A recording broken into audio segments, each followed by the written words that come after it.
Hello guys, and welcome back to my channel. So last week I went to Africulture Festival and it was amazing. It was like Wakanda in Sydney. The music was amazing, dancers amazing, food was delicious, the vibes was so good. People were so beautiful, and my soul felt so happy. I was so happy to be there and to soak all in. It was amazing. I was like, I need to take some pictures and I need to film some beautiful moments.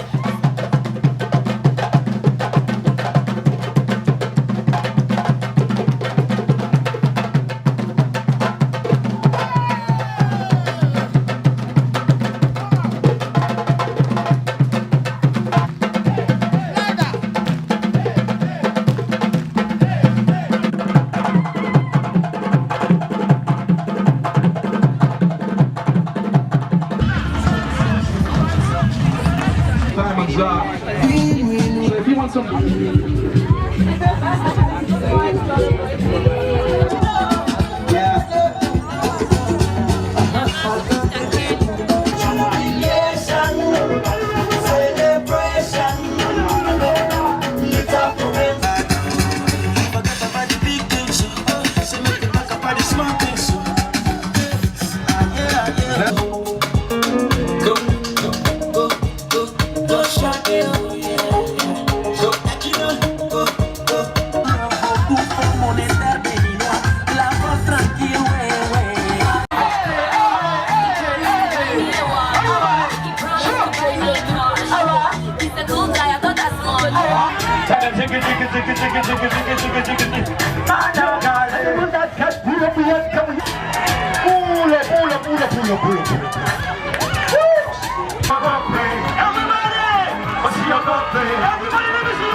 So at some point during the day, I was stopped by a guy doing a documentary about the black experience in Sydney and what it is to be black in Sydney.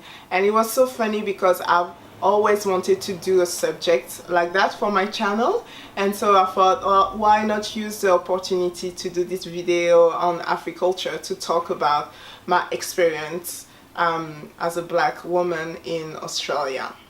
So before I came to Australia, I really didn't think that there was any black people in Australia. I knew there were indigenous, the natives, the Aboriginal, but they didn't fit my definition of black. But they are the black of Australia. Before I came here, a lot of people were telling me that Australia is a racist country and then it would be hard for me to fit in or find a job.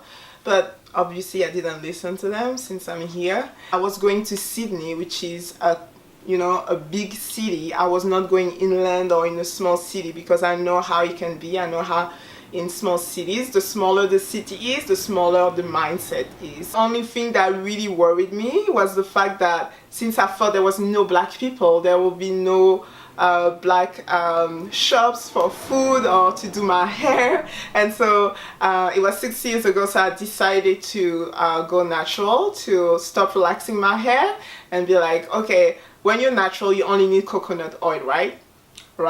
So I was like, they have coconut oil in Australia, so it's gonna be fine. But the more I got to live here and the more I was seeing the way black people and I mean Aboriginals were treated, and it really saddened me how they are at the fringe of society. And I mean, in Sydney you don't see a lot of them, but I know that in the Northern Territories there's like big Aboriginal population. I remember when I came here, I came to do a college, and the trainers were telling us to be super careful to walk in Redfern, which is a neighborhood next to where the college was. And Redfern is a place where there's a lot of Aboriginal people, and our trainers were like, just be careful, especially if when you're a girl, just be careful and all that. Obviously, be careful when you walk anywhere at night, right? But I felt like the warning was a little bit like, really? Because me personally, and probably it's because I'm black, but every time I walked through Redfern, I was always welcome with, "Hey sister, how are you?" And I had the best conversation, the funniest conversation with people, and I got to ask them from which tribe, country they are. It was really interesting to see to listen to their Black experience and to exchange our Black experience. And what's really interesting is like anywhere you're going and anywhere there's Black people, the experience is going to be different, but there is going to be some commonalities. And one is the fact that that's positive, is the fact that our cultures are beautiful, intricate, and super cool. And the thing that's negative is the fact that we're victims of racism. Speaking for myself, I haven't experienced a blatant racism here in Sydney. What I got though was a lot of questions about my background and where I'm from. And at the beginning I was really annoyed because you know how people are like, "No, but where are you really from? Where are you really from?"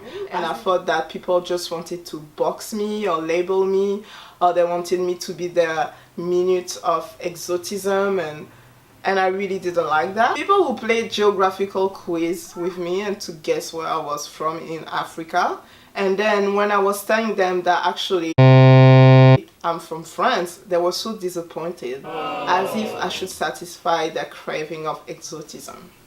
So yeah, now I'm less annoyed and just try to educate people. So yes, my parents and I were born in Ivory Coast, but I grew up in France. And telling you that I'm from Ivory Coast will only answer the question of why my skin is that color, but that would not answer the questions of why I think the way I think, or why I see the world the way I see the world, because those are shaped by the fact that I'm French and I'm European. So I think that for me that's really more important. It's more important because I didn't grow up in Africa. I know that a lot of people have like the two cultures in them are more prominent and they really have a 50-50. That for me, I would say it's more like a 30-70 or something like that. So that's why I always say to people, I'm from France, born in Ivory Coast, but in Côte d'Ivoire, but I'm from France. So if you're Black, if you're African, and you want to come here to Sydney, don't worry. Sydney is a multicultural city. You will find your community. There's an African community, there's the African network. You can find African food. You can find products for your hair. Of course, it's not as bountiful as it is in Europe or anywhere, or in the US, for instance, but it's there. You know, we manage, we make it work. So don't worry, you can come to Sydney. Thank you for tuning in, and I'll see you in the next video. Bye bye.